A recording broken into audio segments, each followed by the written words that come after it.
Hello everyone, this is Warhawk Beyond 2040 and welcome to another edition of the Superman and Lois Season 2 review series. And today I am going to be talking about episode 9, 30 Days and 30 Nights, which I have just finished watching. And I thought this episode was actually really good. I thought this was a big improvement from episode 8, even though I did enjoy that one a lot. But at the same time, it was a little bit weak.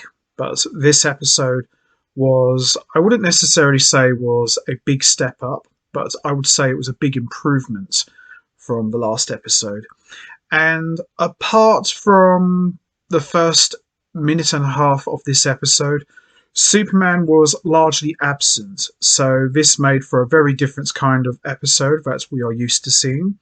We got to see John Henry Irons take on a more active role as Steel, as he's protecting the world and covering for Superman's absence.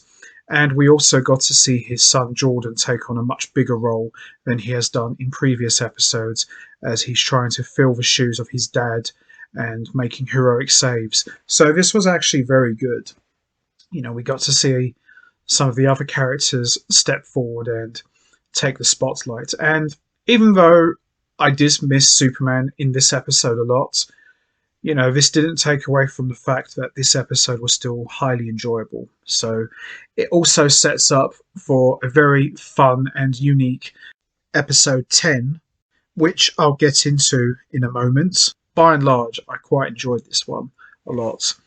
So this episode pretty much picks up where we left off at the end of episode 8. So what I'm going to do is I'm going to give a quick recap of what's happened so far, and then we're going to get straight into talking about episode 9.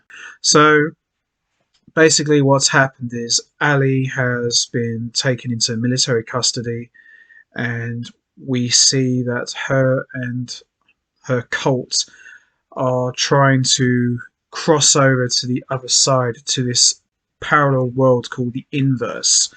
And we saw various other people get sucked into this portal, if you will, including Anderson, but we don't know where they've ended up. But what we do know is they've gone to some sort of inverted universe. So no doubt we'll find out what exactly this inverted world is. But we do know that Bizarro comes from that world, and he's very concerned about the kind of role Ali would play in this world.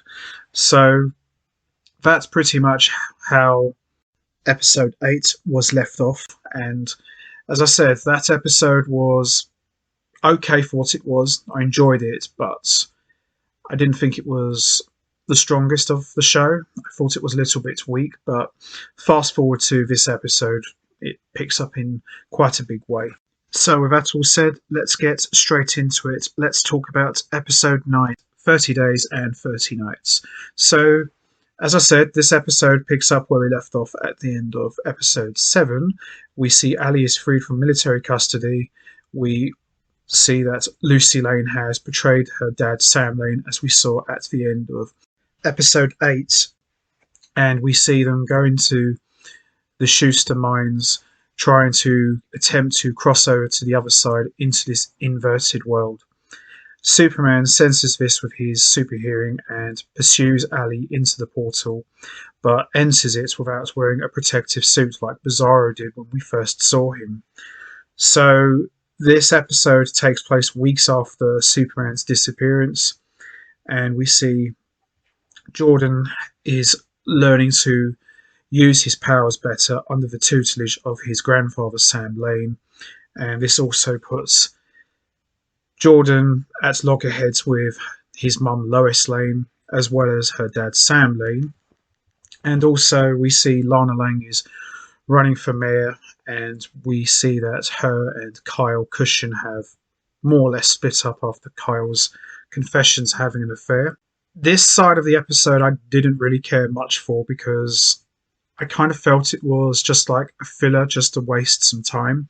I mean, it was okay for what it was, but at the same time, it felt like it had no place in the story. But it didn't overshadow the main plot too much. But at the same time, really didn't think it was needed.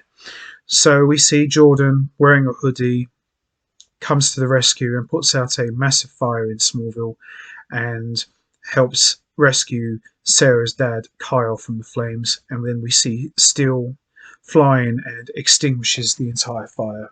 So I thought this was quite a good moment. Jordan in some ways is slowly starting to become the unofficial Superboy of the show. So I thought that was quite cool. And Lois finally learns the truth about the ex-Kryptonite, and Jordan confesses that Candace is the one behind the ex-Kryptonite smuggling ring, and he gives her up in exchange for her immunity and protection.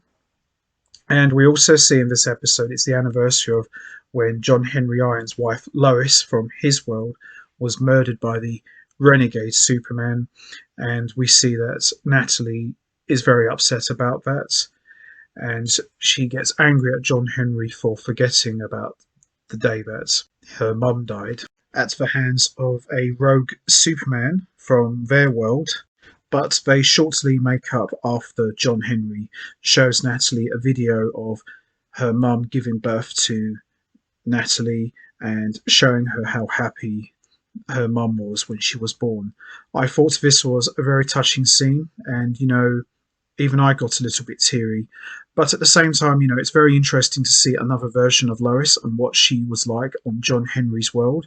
So this scene was much welcomed. I didn't mind this one. We also see that Lana has finally won the campaign, is now Smallville's new mayor. And we also see Lois and Sam are kidnapped, which leads to Jordan rescuing them after they locate the factory that are creating the ex-Kryptonite. And we also see that because of Jordan's constant disappearances, Sarah breaks up with Jordan. And while Lois consoles him and compliments him on how far his powers have progressed, that his dad would have been very proud of him, we see Jonathan experiences a headache similar to what Superman endured due to Bizarro's presence. And then at the very end, we see Jonathan's doppelganger from the inverted world approach Lois and Jordan. Lois straight away knows that this is not her son Jordan, and we see the inverted Jonathan declares that Superman has arrived in his world too late. So we see at the end of this episode, we see Superman has landed what appears to be the inverted world. And that's how we end episode 9. Overall, I thought this episode was really good. Aside from Superman's absence, which didn't affect this episode too much, and family drama aside, I thought this one was still very good and very enjoyable. And it was really cool to see his son Jordan actually step into his dad's shoes and take on a more heroic role in this episode. So that side of it I really enjoyed a lot. And having a inverted version of Jonathan show up on the farm really sets up for a cool episode 10. So, they did a really good job with this one. So I'm really looking forward to seeing how all of this is going to play out. So that's going to be it from me. I am going to wrap this up now. What was your thoughts on episode 9? Did you enjoy it? What did you think of Jordan taking on a more active role? Would you like to see more episodes with Jordan in the lead? And also, what kind of role do you think this inverted doppelganger version of Jonathan will play? Where exactly do you think Superman has ended up? Do you think it's a possibility he has ended up in Bizarro's world? And if so, what do you think is going to happen? And how do you think this sets up for episode 10? You know what to do, guys. Hit the like button, hit the subscribe button, leave your thoughts and comments down below, and I will see all of you next time for another edition of the Superman and Lois Season 2 review series, where I am going to be talking about episode 10, which I am very much looking forward to talking about, especially with the way this episode ended. It really sets up for a very fun and very weird episode 10, so should be good. I'm really looking forward to talking about it and seeing it, of course, and it will be very interesting to see what exactly Zara is so concerned about regarding Ali. So until next time, take care everybody and stay safe, and once again as always, much appreciated. Thanks for listening.